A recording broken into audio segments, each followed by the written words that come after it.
आज हम लोग पहला poem sweetest love I do not go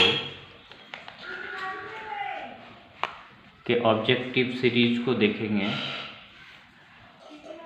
उससे जुड़े हुए जितने सारे ऑब्जेक्टिव्स हो सकते हैं उन सारे ऑब्जेक्टिव्स को सॉल्व करते हैं। आज सबसे पहला ऑब्जेक्टिव है वो है, देखिए, John Donne was a poet. यहाँ पे ऑप्शन में है, देखिए आपका ब्रिटिश या English poet, German poet, American poet, और ऑप्शन डी में है आपका इंडियन पोएट। आपको ये बोलना है, बताना है कि जॉन डन कहाँ का पोएट है। अब सबसे पहले इन सारे ऑप्शन के बारे में जानते हैं। पहला ऑप्शन है, ए नंबर ऑप्शन है ब्रिटिश पोएट। ब्रिटिश, पहले समझते ये ब्रिटिश वर्ड आया कहाँ से है। ब्रिटिश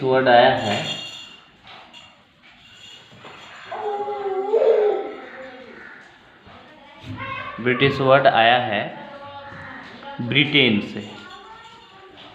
ब्रिटेन, ये ब्रिटेन क्या है? ब्रिटेन जो है एक कंट्री है, यानी जिसको आज हम लोग इंग्लैंड के नाम से जानते हैं। इंग्लैंड के नाम से जानते हैं, यानी ब्रिटेन से आया है ब्रिटिश। अब ब्रिटिश किसे कहते हैं? यानी ब्रिटेन के लोग। ब्रिटेन के लोग, ब्रिटेन के जो लोग हैं उनको ब्रिटिश कहा जाता है। ठीक है। अब उसी का दूसरा ऑप्शन है आपका इंग्लिश पोएट। इंग्लिश कहाँ से आता है सर? इंग्लिश आता है आपका इंग्लैंड से, यानी इंग्लैंड से आता है इंग्लिश। ठीक है। तो ये जो इंग्लैंड है यानी उसी से आता है इंग्लिश, यानी इंग्लिश का मतलब भी वही सेम मीनिंग होता है। ब्रिटेन के लोग यानी इंग्लिश, इंग्लैंड के लोग। जैसे ब्रिटिश से ब्रिटेन के लोग, इंग्लैंड से इंग्लिश। इंग्लिश का मतलब होता है इंग्लैंड के लोग, इंग्लैंड के लोग, नागरिक, इंग्लैंड के नागरिक। इसका मतलब हुआ कि ये जो इंग्लिश है, यहाँ पे इंग्लिश का मतलब इंग्लिश भाषा की बात नहीं कर रहे हैं, बल्कि इंग्लिश मतलब और एक मीनिंग होता है इंग्लैंड के लोग। आई बात समझ में? अब जो है यहाँ पे देखिएगा, John Donne was a dash poet, मतलब ब्रिटिश पोएट या इंग्लिश पोएट। अगर जॉन डन का पैदाइश इंग्लैंड में हुआ है या फिर ब्रिटेन में हुआ है तो उसको हम लोग ब्रिटिश या इंग्लिश पोएट कहेंगे। जर्मन कहाँ से आता है सर? जर्मन आता है जर्मनी से। जर्मनी एक देश है, उससे आता है जर्मन। ठीक है। तो अगर जॉन डन जर्मनी में पैदा होता तो उसको जर्मन पोएट कहते हैं। अमेरिकन आया है अमेरिका से। अगर जॉन डन अमेरिका का होता, अमेरिका में पैदा है, तो अमेरिकन पोएट होगा। अगर जॉन डन इंडिया में पैदा होता तो इंडियन पोएट कहते। तो हम लोगों ने पढ़ा है जॉन डन के बारे में कि उसका जो पैदा हुआ था वो इंग्लैंड में हुआ था 1572 को, मतलब इंग्लैंड में हुआ था। इसका मतलब जॉन डन को हम लोग इंग्लिश पोएट या फिर ब्रिटिश पोएट कहेंगे, यानी एक नंबर का सही ऑप्शन नंबर ए।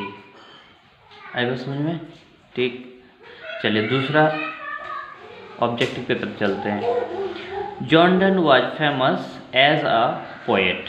अब जॉन डन फेमस था, किस तरह के पोएट के रूप में फेमस था? ठीक है। तो यहाँ पे देखिए ऑप्शन नंबर एक है रोमांटिक पोएट, वार पोएट, चिल्ड्रंस पोएट और मेटाफिजिकल पोएट। तो सबसे पहले हम लोगों ने देखा कि जॉन डन के बारे में कुछ अलग चीज़ जाने थे। ऑप्शन ऑब्जेक्टिव नंबर 2 में क्या है, जॉन डन जो है, जॉन डन आपका एक नए तरीके का पोएम लिखना शुरू किया था, उसका नाम था मेटाफिजिकल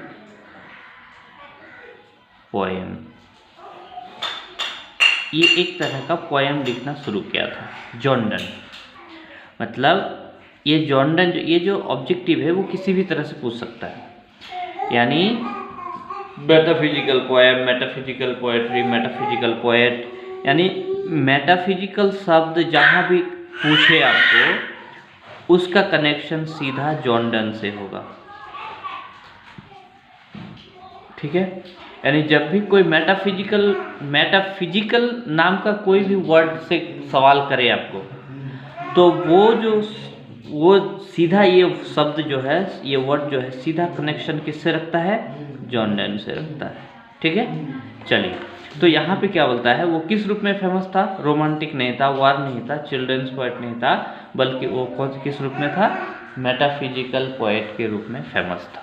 यानी ऑब्जेक्टिव नंबर 2 जो है उसका सही आंसर है option number D, metaphysical poet. यहाँ तक क्लियर है, आगे चलते हैं। John Donne belongs to, John Donne belongs मतलब होता है ताल्लुक रखना। जॉन डन ताल्लुक रखता था किससे भाई, बिलोंग्स टू, किस तरह का फैमिली। हम जॉन डन के बारे में जब पढ़े थे तो तीसरा नंबर ऑब्जेक्टिव में वही पूछ रहा है कि जॉन डन हम पढ़े थे कि वो जो है एक कैथोलिक फैमिली से बिलोंग करता था। कैथोलिक फैमिली, एक कैथोलिक फैमिली क्या है आपको मैं बता चुका हूँ, फिर से थोड़ा सा रिवाइज कर देता हूँ। कैथोलिक फैमिली जो है इंग्लैंड का ठीक है रिचेस्ट फैमिलीज हुआ